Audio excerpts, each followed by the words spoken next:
Hello friend, graphic teaching art में आपका स्वागत है। आज मैं आपको फ़ोटोशॉप में बताने जा रहा हूँ कि फ़ोटोशॉप सीसी 2019 के बारे में। तो सबसे पहले हम क्या करते हैं कि फ़ाइल में जाते हैं। सबसे पहले करते हैं कंट्रोल N, एक न्यू सीट। तो मैं आज आपको इसमें ज़्यादा से ज़्यादा आपको बताऊँगा। तो सबसे पहले हमारा चलता है कि रिसेंट, अगर मेरी पहली से कोई फाइल मैंने ले रखी है तो उसके बारे में ये शो कर देगा कि सबसे पहले मैंने इसमें कौन सी फाइल शो करी थी। सेविड इसमें शो करता है आपका कि अगर मैंने कोई फाइल सेव कर रखी है फ़ोटोशॉप में तो वो यहाँ शो कर देता है कि मैंने फ़ोटोशॉप में अगर कोई काम किया है, उसको सेव किया है, तो वो फाइल यहाँ शो कर देगा। इसके बाद हमारा चलता है फ़ोटो। ये फ़ोटोशॉप वाले यूज करते हैं, मतलब फ़ोटो लैब वाले आपका। तो इसमें हम क्या करते हैं कि आपका जैसे 5, 7 का साइज़ हो गया, 8, 10 का साइज़ हो गया, तो इसमें अलग अलग साइज़ हैं, आप वो शो कर सकते हैं। इसके बाद हमारा चलता है जैसे प्रिंट। तो जैसे लेटर है, लीगल है, A4 साइज़ है, तो अलग अलग साइज़ हैं, वो आप यहाँ से ले सकते हैं। इसके बाद आर्ट इलिस्ट्रेटर, इसका काम हमारा यूज होता है। जो इलिस्ट्रेटर में हम जैसे पेंटोल से हमने कोई पाथ बनाया तो उस पाथ को हम सेव करके इलिस्ट्रेटर में लेके जा सकते हैं। इसके बाद हमारा चलता है यहाँ वेब पेज। तो ये वेबसाइट के साइज़ हैं, आप यहाँ कोई भी वेबसाइट का पेज बना सकते हैं। इसके बाद मोबाइल पे जाता हूँ तो ये UI UX जो डिज़ाइनिंग होते हैं उसमें आप मतलब इस तरीके से साइज शो कर सकते हैं, ले सकते हैं कि आपको कौन कौन से मोबाइल का साइज पे कोई डिज़ाइन बनाना है तो आप यहाँ से बना के लेके जा सकते हैं।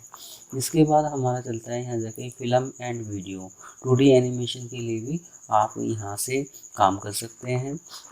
तो फ़ोटोशॉप में जो वीडियो एडिटिंग है, हल्की फुल्की हम कार्टून में एनिमेशन दे सकते हैं। तो ये अलग अलग साइज़ थे जो फ़ोटोशॉप CC 2020 आया है। फ़ोटोशॉप 2020, तो उसमें क्या है कि जैसे ये पेज के साइज़ दे रखे हैं, कुछ साइज़ शो कर रखे हैं और फिर शो कर रखा है कि ऑल साइज़। जब ऑल साइज़ पे हम क्लिक करते हैं तो सारे के सारे साइज़ और प्लस उसके नीचे टेम्पलेट शो कर देता है कि इस साइज़ पे आप इस तरह का कोई डिज़ाइन बना सकते हैं। तो ये चीज़ कुछ नई आई है 2020 के अंदर। तो मैं उसके बारे में भी आपको बताऊंगा कि क्या क्या चीज़ नई आई है जिसमें आपको कोई दिक्कत ना आए। इसके बाद हमारा चलता है आप अपनी फ़ाइल का क्या नाम देना चाहते हो। तो यहाँ से आप अपनी फ़ाइल का कोई भी नाम शो कर सकते हो।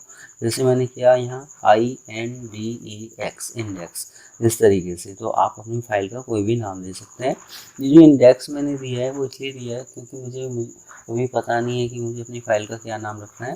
तो जैसे आप किसी कंपनी में इंडेक्स 1, इंडेक्स 2, इंडेक्स 3 इस तरीके से कोई नाम या जो भी आप डिज़ाइन बना रहे हो उसका आप नाम यहाँ शो कर सकते हैं। इसके बाद हमारा चलता है कि आप यहाँ से विड्थ और यहाँ से हाइट शो कर सकते हैं अपने साइज़ का। कस्टम मतलब अपना साइज कोई ले सकते हैं। अगर आपने पहले से ही यहाँ से कोई साइज सिलेक्ट कर रखा है तो उसकी विड्थ और हाइट शो कर देगा। अगर हम जैसे फ़ोटो पे क्लिक करते हैं, मैंने किया 5-7, तो ये 5-7 का साइज आ जाता है। इस तरीके से अपनी इच्छा से भी आप यहाँ कोई भी साइज शो कर सकते हैं, दे सकते हैं। जैसे मैंने किया यहाँ मुझे 8 और 12 का साइज शो करना है तो यहाँ 8-12 का साइज शो हो जाएगा इस तरीके से। इसके बाद हमारा चलता है यहाँ आगे कि जैसे ये नापने के तरीके हैं। जैसे कि मैं एक उदाहरण आपको बताता हूँ। अगर हम मार्केट में केले लेने के लिए जाते हैं तो दर्जन के हिसाब से लेते हैं, कुछ जगह किलो के हिसाब से भी होते हैं। जैसे मथुरा साइड चले जाइए आप तो वहाँ किलो के हिसाब से भी केले मिलते हैं। इसके बाद जैसे मान लो हम आम लेने के लिए जाते हैं तो किलो के हिसाब से है, दूध लेने के लिए जाते हैं तो लीटर के हिसाब से है। तो इस तरीके से यहाँ शो करता है कि आप किसके हिसाब से काम करना चाहते हो। तो सबसे पहले आता है पिक्सल्स। पिक्सल का हमारा काम होता है कि अगर नेट पे कोई भी काम करते हैं तो हम पिक्सल्स पे करते हैं। तो अगर हम पिक्सल्स पे क्लिक करते हैं तो ये पिक्सल्स के साइज शो कर देता है आपका। इसके बाद हमारा चलता है इंच। तो आप यहाँ इंच के हिसाब से काम कर सकते हैं। इसके बाद हमारा चलता है सेंटीमीटर। तो आप यहाँ सेंटीमीटर के हिसाब से काम कर सकते हैं। तो ये कहाँ कहाँ यूज़ होते हैं, तो जैसे इंच जैसे प्रिंटिंग वर्क, शादी card, visiting card, letter head, pamphlet, poster, उसके लिए आप यूज़ कर सकते हैं। सेंटीमीटर का हमारा काम होता है, जैसे न्यूज़पेपर में जो ऐड होते हैं, छोटे छोटे ऐड, तो जो छोटे छोटे ऐड होते हैं वो बिल्कुल साफ दिखाई देते हैं, तो वो सेंटीमीटर में बनाए जाते हैं। मिलीमीटर्स, इसका काम हमारा होता है मिलीमीटर का, कि जैसे मान लो हम फ्लैक्स बोर्ड बना रहे हैं, बहुत बड़ा मतलब पोस्टर बना रहे हैं, मूवी पोस्टर बना रहे हैं, तो आप उसको मिलीमीटर में बना सकते हैं। इसके बाद है पॉइंट, जो वेबसाइट डिज़ाइनिंग के लिए यूज़ किया जाता है, पिकास मैगजीन के लिए यूज़ किया जाता है। तो हमें सबसे पहले ये पता होना चाहिए कि हम किस तरह का पेज ले रहे हैं, हमें वो इंटरनेट के लिए चाहिए या प्रिंटिंग वर्क के लिए चाहिए, तो वो आप यहाँ से ले सकते हैं। तो फिलहाल मैंने यहाँ पिक्सल्स पे क्लिक किया, मैं पिक्सल्स देता हूँ। इसके बाद हमारा चलता है यहाँ जाके, जैसे मैंने 5-7 का साइज लिया है यहाँ, और ये 5-7 का साइज लिया, आप यहाँ इस पर सिलेक्ट करते हो, मैंने किया ओके, तो ये इस तरह का पेज आएगा यहाँ। ये बेसिक चीज़ है आपकी, ये इस तरीके से पेज आया। तो मुझे ऐसा पेज चाहिए या मुझे ऐसा पेज चाहिए, कुछ इस तरीके से, तो आप इस तरह का कोई भी पेज शो कर सकते हैं। इसके बाद हमारा चलता है कि फाइल में के कंट्रोल एंड, एक तो है कि हम ओनली वन पेज पे काम करना चाहते हैं। एक फोटोशॉप ने एक नई चीज़ ऐड कर दी है कि अगर मुझे एक ही सीट पे एक से ज़्यादा पेज लेने हैं, जैसे 10 पेज लेने हैं, तो मैं आर्ट बोर्ड पे क्लिक काम करता हूँ, ओके करता हूँ। इसमें जो भी काम आप करेंगे वो पेज के अंदर ही काम करेंगे। तो जैसे मैंने यहाँ, जैसे मैं आपको दिखाता हूँ, जैसे मैंने एक रेक्टेंगल लिया, आपने एक न्यू लेयर्स पहले से इसमें आई हुई है, मैं यहाँ करता हूँ ओल्ड बैक स्पेस। ये सारी चीज़ मैं आपको आगे बताऊँगा। कंट्रोल डी सिलेक्शन हटाने के लिए होता है। मूवी टूल पे जाता हूँ, आप इस तरीके से इसके अंदर काम कर सकते हैं। पहला पॉइंट, ये शीट में भी काम कर सकते हैं आप। इसके बाद हमारा चलता है, जब आप यहाँ से एक न्यू लेयर्स लेते हैं, तो ये आर्ट बोर्ड में एक से ज़्यादा लेयर आप ले सकते हैं, जो नॉर्मल हम इस वाली शीट पे भी मैं करके दिखाता हूँ कि जैसे मैं इस तरीके से काम कर सकता हूँ। तो इसमें और उसमें फिर अंदर क्या है, जब हम लेयर में जाते हैं, मैंने किया न्यू, आप करते हैं आर्ट बोर्ड पे क्लिक, या आर्ट बोर्ड फ्रॉम लेयर्स, तो जैसे ओके करता हूँ, तो इस तरीके से दूसरा आर्ट बोर्ड हो गया। मतलब एक ही सीट में आप एक से ज़्यादा पेज शो कर सकते हैं, कि इसमें मैंने आर्ट बोर्ड 1 में एक से ज़्यादा लेयर्स ले ली, आपने दूसरा आर्ट बोर्ड लिया, तो ये दूसरा पेज हो गया आपका, इस तरीके से। तो फाइल में गए कंट्रोल एन, एक ही सीट में एक से ज़्यादा पेज लेने के लिए आप आर्ट बोर्ड का यूज कर सकते हैं। इसके बाद हमारा चलता है आपका आगे रेगुलेशन। इसका यूज़ हमारा क्या होता है कि जैसे अगर आप 72 करते हो, जैसे मैंने किया 72, तो ये नॉर्मल टेक्स्ट के लिए यूज़ किया जाता है, कि अगर आप कोई टैक्स का काम करते हैं जिसमें सिंपल टैक्स है और कुछ नहीं है, इमेज नहीं है, तो 72 पे हम काम करते हैं, जिससे कि वो टैक्स फटे ना, क्लियर है आपका। इसके बाद हम करते हैं जैसे यहाँ 150, तो 150 से लेके 300 तक आप यूज़ कर सकते हैं। जैसे बैनर है, पोस्टर है, और विजिटिंग कार्ड है, लेटर हेड है, ETC, काफ़ी जगह यूज़ किया जाता है इसको। इसके बाद 300 से 2400 तक आप वीडियो एडिटिंग के लिए यूज़ कर सकते हैं। तो हमें ये पता होना चाहिए कि हम जो डिज़ाइन बना रहे हैं उसकी क्वालिटी अच्छी आए, वो फटे ना, क्लियर आए, तो उसके लिए हम यहाँ रेगुलेशन शो करते हैं। इसमें जैसे फोटोशॉप में रेगुलेशन है, कोरल में DPI है, और इलिस्ट्रेटर में PPI है। नाम अलग हैं, काम सेम है, जिससे पिक्सल्स फटे ना, क्लियर आए। नॉर्मल 300 सबसे बेस्ट होता है आपका। इसके बाद हमारा चलता है यहाँ कि अगर कोई कंपनी आपसे कहे ना, जब तक आपको पिक्सल्स इंच पे काम करना है, जो पिक्सल सेंटीमीटर पे काम करें, तो पिक्सल सेंटीमीटर पे आप वहाँ काम करेंगे जहाँ न्यूज़पेपर पे काम होता है, जहाँ प्रिंटिंग वर्क होता है आपका, जैसे दैनिक जागरण, हिंदुस्तान टाइम, अमर उजाला, इस तरीके से काफ़ी न्यूज़पेपर हैं, उस पर आप वर्क कर सकते हैं। फिलहाल हम पिक्सल्स इंच पे काम करेंगे। इसके बाद हमारा चलता है ये मोड, ये जो अलग अलग मोड है, हम इस पर काम कर सकते हैं। तो नॉर्मल मैं एक पेज लेता हूँ, सबसे पहले आप इन सीट को क्लोज करते हैं, जैसे मैंने यहाँ से क्लोज किया इसको, इस तरीके से मैंने किया कंट्रोल O ओपन। तो जब आप कंट्रोल O करते हो, कंट्रोल O ओपन, जैसे मैं इस तरीके से कंट्रोल O ओपन, सबसे पहले मैंने ये सीट ली। हाँ, सीट लेने के बाद कोई इमेज करता हूँ, इमेज आ जाएगी आपकी यहाँ इस तरीके से। फाइल में गया, मैंने किया फिर कंट्रोल O ओपन। आप यहाँ करते हैं जैसे फोटोशॉप इमेज पे क्लिक, काफ़ी सारी इमेज है, कोई भी एक इमेज आप ले सकते हैं। तो जैसे मैंने इस तरह का कुछ इमेज लिया, तो मैं यहाँ बताऊँगा मैंने क्या किया। मैंने किया कंट्रोल ओ ओपन, इस तरीके से फाइल में जाके आप कंट्रोल ओपन यहाँ से भी ला सकते हैं। तो मैं यहाँ करता हूँ कंट्रोल ए फुल सिलेक्शन, तो मैं यहाँ करता हूँ control A full selection. Control A selection करने के बाद फिर मैं यहाँ करता हूँ, जैसे मैं कीबोर्ड की हेल्प से आपको दिखा रहा हूँ, कंट्रोल सी कॉपी, फिर मैं कंट्रोल एन एक न्यू सीट, फिर कंट्रोल वी पेस्ट, इस तरीके से करूँगा। तो मैंने किया control A full selection, control C copy, file में गए कंट्रोल एन करता हूँ। अब आप यहाँ करते हो, यहाँ जाके सबसे पहले बिटमैप, तो इसमें 1 बिट शो कर रहा है, ये बिट भी मैं आपको आगे बताऊंगा। ओके करता हूँ, मैंने किया पेस्ट, तो ये बिटमैप हो गया। जैसे हिस्ट्री की बुक होती है 10वीं में, तो उसमें खंडर टाइप का दिखाई देता है, तो इस तरीके से आप कर सकते हैं। इसके बाद फाइल में गई कंट्रोल एन, आप एक न्यू शीट लेते हैं। आपने किया यहाँ जाके कि जैसे ग्रे स्केल्स, आप करते हो ओके, मैंने किया पेस्ट, तो ये ब्लैक एंड वाइट शो कर देगा इस तरीके से। क्यों? क्योंकि हम मोड के अंदर काम कर रहे हैं। अगर आप यहाँ से कोई भी कलर फिल करते हो तो ये ओनली स्लेटी कलर दिखाएगा, क्योंकि ये मोड ग्रे स्केल्स है।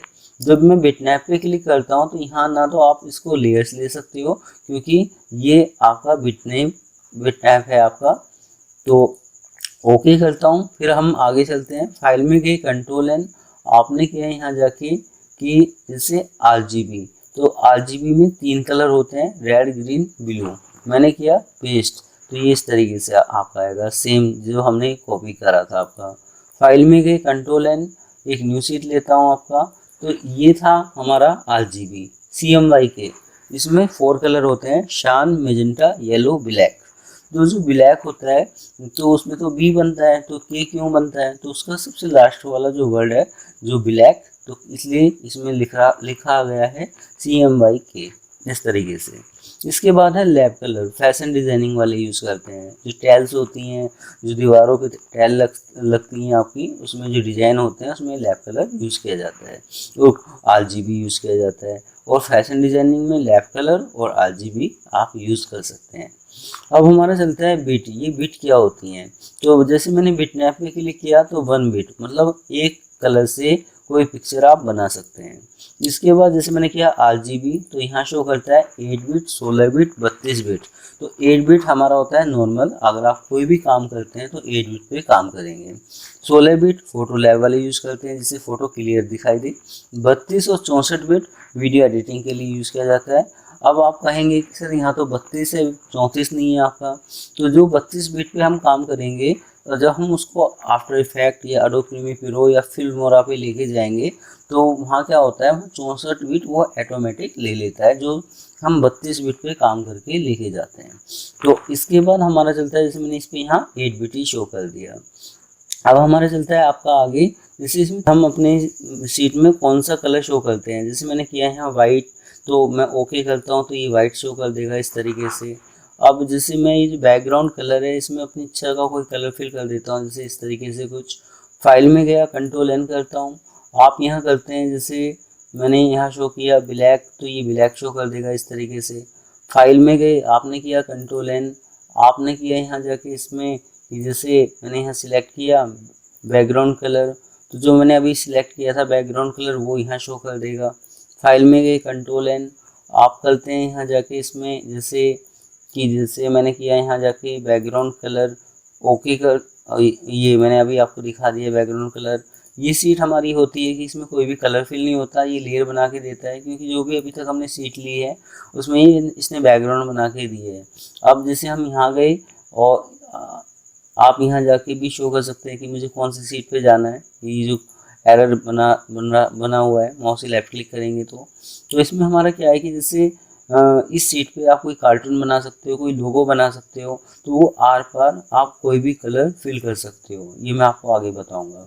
इसके बाद अब फाइल में गई कंट्रोल एन, एक न्यू शीट लेता हूँ मैं इस तरीके से। अब हमारा चलता है यहाँ जाके कि जैसे कस्टम अपनी इच्छा से मैं कोई भी कलर फिल कर सकता हूँ जो भी आपको लेना है। तो आप ओके करेंगे तो अपनी इच्छा से कोई भी कलर फिल कर सकते हैं इस तरीके से। तो फाइल में गए, कंट्रोल एन, एक न्यू शीट आप लेते हैं इस तरीके से। तो इसमें दे रखा है कि हम किस तरीके से कोई काम करते हैं। अब जैसे अगर आप फोटोशॉप CS2 पे काम करते हो या पुराने वर्जन पे काम करते हो तो कोई दिक्कत नहीं, ये जो फॉर्मेट दे रखा है ये पुराना जो वर्जन है उस तरीके से शो कर रखा है। अब जो नए नए वर्जन आ रहे हैं उसमें इस तरीके से एग्जाम्पल दे रखा है कि यहीं आप मतलब साइज इस तरीके से ले सकते हो। ये जो स्टाइल आ रहा है आपका वो यहाँ आता है कि आपको कौन कौन सा साइज लेना है। जैसे कस्टम है या 5-7 का साइज है या A4 का साइज है तो वो यहाँ मतलब दिख जाता है। वो इन्होंने इस तरह का स्टाइल में दे दिया है। जो फोटोशॉप 2020 आया नया है उसमें एक चीज़ और ऐड कर दी कि साइज भी है और नीचे टेम्पलेट भी दिखा दिया, डिज़ाइन भी दिखा दिया कि इस साइज़ पे ये डिज़ाइन इस तरीके से आप बना सकते हो।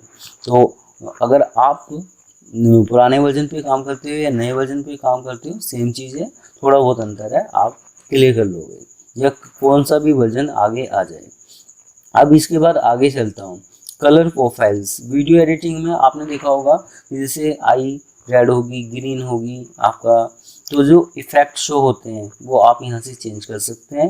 ये वीडियो एडिटिंग वालों के लिए यूज़ किया जाता है आपका।